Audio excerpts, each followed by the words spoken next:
And that's my honest review, man. I'm really sorry. And if you're watching this, you're gonna be disappointed, but I want to be honest. You know.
So we just got back from dinner. As you guys know, we went on the White Pass Scenic Trail train ride. It was 2 thumbs up. Highly, highly recommended it. The weather did clear up by about 1 o'clock. The sun broke through. It stopped raining, and we were really blessed to have the train ride with perfect weather, almost near perfect weather. It drizzled for like maybe 15 minutes in the middle of it. It's a very easy train ride. The only thing is the train is very old, so there's no circulation, so you have to open the windows. I know some of the cars, there were some older folks, they didn't want any of the cold wind coming in, so it just fogged up. So people were constantly cleaning the windows, trying to get a good view of the outside. You're also able to kind of stand outside in between the cars. Although you can't go between cars, you can kind of go outside of your own car to kind of see the views, and you can see some shots. But overall, I think it's one of the best excursions. Everyone I've talked to said they loved it, and we got back right before our specialty dining dinner reservation. So tonight we went to Le Bistro. And Le Bistro is the French restaurant. It's probably the second most popular specialty dining restaurant on the NCL kind of, I guess, ships. So overall, I think Le Bistro definitely beat Ocean Blue and Cagney's for me. You know, Cagney's is my favorite NCL restaurant, but I think on this trip so far, Cagney's was very disappointing. Service was not great, and then the steaks were just meh. Le Bistro, on the other hand, was excellent. The service was just superb. Very, very fine French dining. The appetizers, the wine selection that they had, it was very good. The sommelier was very excellent too. I had with the tenderloin, the filet mignon with a little bit of foie gras. So from California, so we can't eat foie gras in my state. So I ordered the tenderloin with foie gras, and it was delicious. It was just epic. Last time I had something like that was in Montreal, Canada. And I am considering changing my other SDP reservations to Le Bistro instead of Cagney's. So we do have 4, and this is our number 3. So our 4th one, I asked the moms to choose between Cagney's and Le Bistro, hoping they select Le Bistro because I really love that place.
Hey guys, we just arrived at Glacier Bay National Park.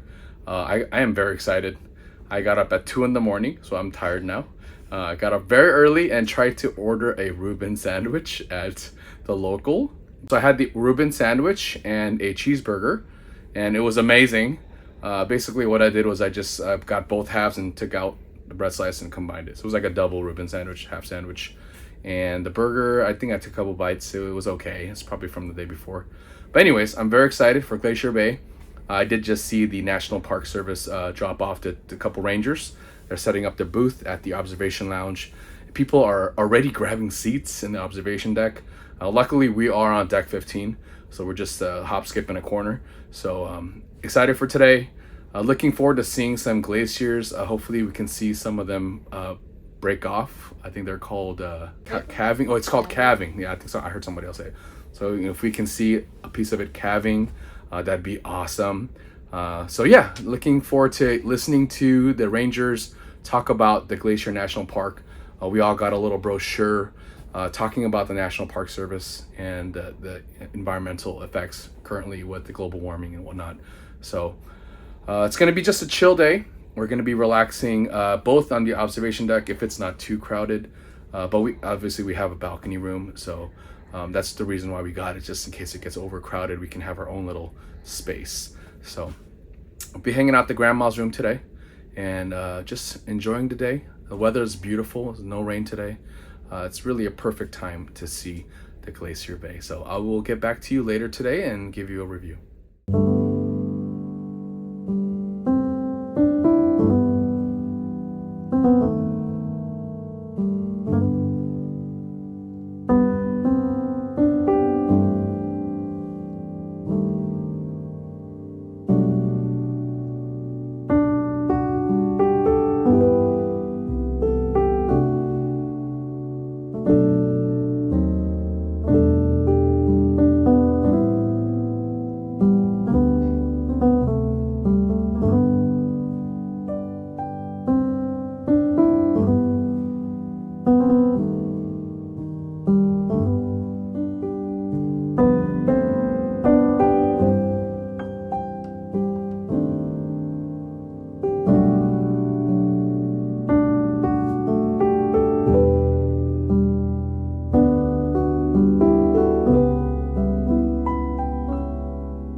It's the mid-afternoon, and we are still in the Glacier Bay National Park. We're just about to leave.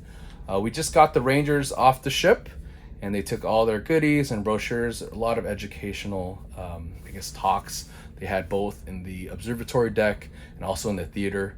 They've been playing it all throughout the ship, even in your rooms on a certain channel. Very educational. I think the glacier was a little bit underwhelming. We were able to see 2 glaciers. Checked out the first glacier. It's not as big as I hoped it would be. You know, on the brochures we see this giant glacier, lots of ice, whatever break-offs, melts around the boat, but it was nothing like that. It was just the ocean, and then we saw a small glacier. Captain said that we were able to see a second bonus glacier. It's kind of like a mini glacier. We saw about maybe an hour afterwards, around 12:30 is when we saw it. And we were eating lunch, so we had a good spot in the main garden buffet. So one pro tip is you want to get to the garden buffet, I want to say about 10 minutes before it opens for lunch. So usually opens at 11:30. So I'd definitely recommend you guys grabbing a table by 11:20, or you will be standing. Or you will have to take your food to the observation lounge or your room or some other place. So it's kind of a zoo. It's kind of hectic. And everybody obviously wants to see the glaciers. They want to see a good view, but also at the same time be in an adequate climate. So it's a little chilly outside. So if you got a little one, outside might not be the best. Good thing is that we do have an observation lounge on the 15th floor, and it's really beautiful. It was completely packed. The observation lounge was completely packed, just as much as the garden buffet, which is on the deck above, 16th deck. So definitely want to grab a seat much earlier. You know, I'm an early riser, so I was able to secure a seat in the observation lounge, but we ended up not using it because it was so crowded. We preferred to just stay in our own lounge, stay in our own balcony room. So we stayed at the grandma's balcony room and just really enjoyed the views. Overall, I would say the glaciers were underwhelming. I thought we'd see a lot more magnificent or I guess more larger by size glaciers. But again, they're a lot smaller, and maybe we just got to explore more parts of Alaska. I know there's different passages we can go to. This is one of the inside passages. We specifically booked this cruise because of the Glacier passage, the Glacier National Park. Having the rangers on board was a pretty cool experience. You know, they do this very seasonally, so they're going to be non-rangers, I guess, once the season is ending. So they tell us that they're going to be going back home to wherever their homes are.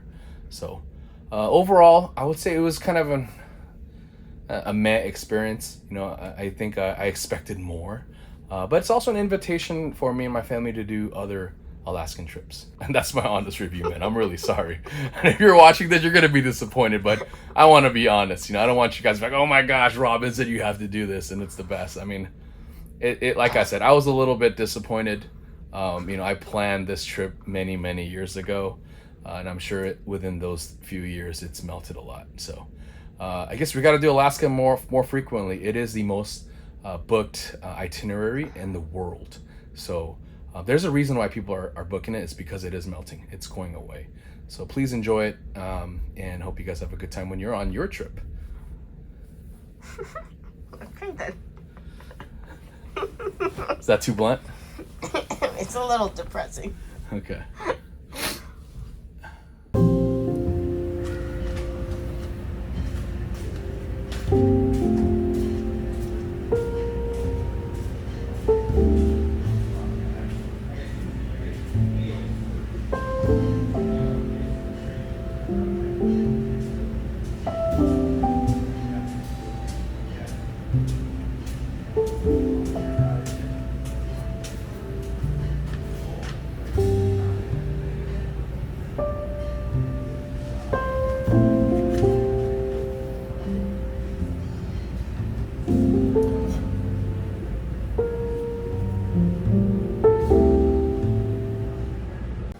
We just arrived here in Ketchikan, Alaska. This is I believe our third port.